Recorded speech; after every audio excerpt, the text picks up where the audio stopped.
পোশাক শিল্পে অস্থিরতা সৃষ্টি করে বাংলাদেশ থেকে এই শিল্পকে অন্য দেশে সরিয়ে নেওয়ার পায়তারা চলছে বলে মনে করে নিট পোশাক শিল্প মালিকদের সংগঠন বিকেএমইএ।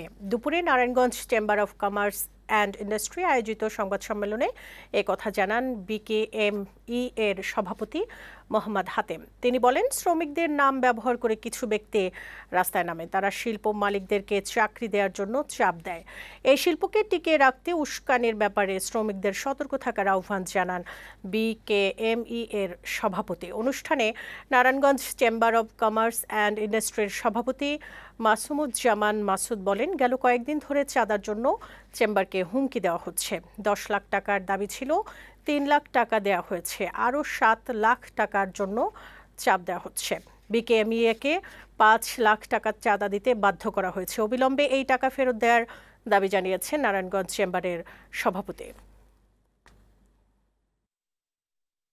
বাংলাদেশও এই ধরনের একটা অস্থিরতা তৈরি করে কেউ তার দেশে এটাকে নিয়ে যেতে চাচ্ছে। আমি দেশ নাম উল্লেখ করলাম না, আপনারা সবাই সেটা বুঝতে পারছেন। এবং গতকালকে ইন্ডিয়ার একটা পত্রিকায় কিন্তু এই ব্যাপারে নিউজ ছাপা হয়েছে। প্রতিষ্ঠান ক্ষতিগ্রস্ত হয়েছে, কিভাবে হুমকি দুমকি চলছে। আমার চেম্বার নিজেও আক্রান্ত।